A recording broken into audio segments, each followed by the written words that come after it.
El doctor, el ingeniero Héctor Lais, nos está acompañando. Él es un experto en lo que vulgarmente podemos decir pesas, metros, medidas. Medidas para definir incluso el comercio internacional. Nos decía en el encuentro anterior que esta convención, esta cumbre que se hizo en París, recientemente modificó y fue una modificación sustancial. Claro, originalmente cuando se firma la Convención del Metro, los patrones que se definen eran materiales, o sea, se define el metro como la longitud entre dos rayas que había en una barra de platino iridio, y el kilogramo se define como la masa de un cilindro de platino iridio que ambos objetos estaban depositados en el Buró Internacional de Pesas y Medidas en Francia. O sea, todos los países del mundo tenían que periódicamente, cada 2 o 3 años, mandar los patrones nacionales a calibrar contra esos prototipos internacionales. Eso hasta ahora se seguía haciendo incluso con el kilogramo. El metro ya hace años que dejó de definirse de esta manera, pero el INTI, como responsable de los patrones nacionales de la Argentina, hasta ahora mandaba cada 3 años a calibrar el patrón nacional de masa, el kilogramo argentino, digamos, contra este prototipo internacional que estaba en Francia. Bueno, y todas las balanzas que se usan en nuestro país, por ejemplo, para calibrar un camión de soja o para pesar la carga de un barco cerealero, o las de alta exactitud que se usan, por ejemplo, en la industria farmacéutica, se calibran contra ese patrón argentino que está en el INTI, que a su vez está calibrado contra el patrón internacional que estaba en Francia.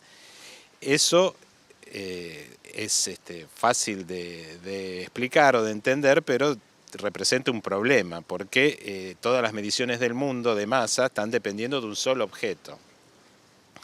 Y además eso impone también una limitación en la mejora de la exactitud, en los altos niveles de exactitud, que es la capacidad con la cual yo puedo transferir ese patrón.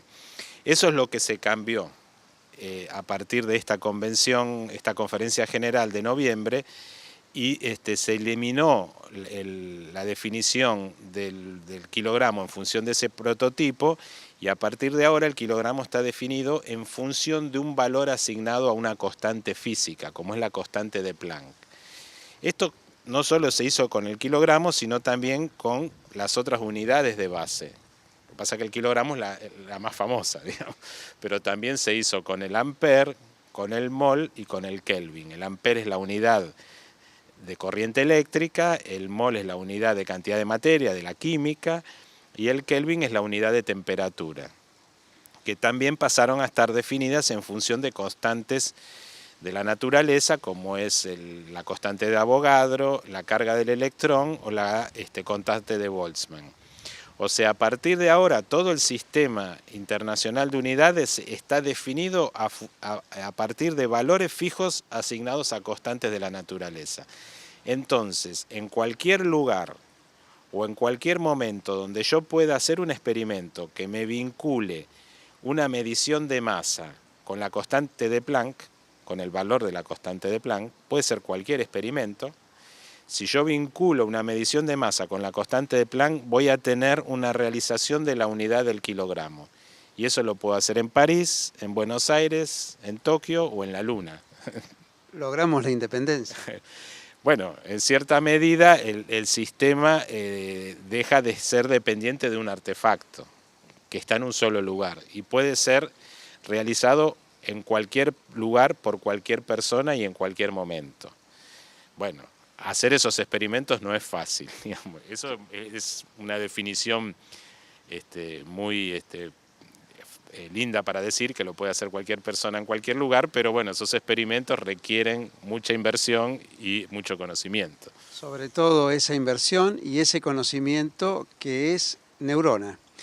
Le quiero preguntar en el próximo encuentro al doctor Héctor Lais, ¿cómo afecta esto definitivamente a la producción? Si este vínculo que se establece a partir del cambio de paradigma tiene connotación directa con el que trabaja en el campo.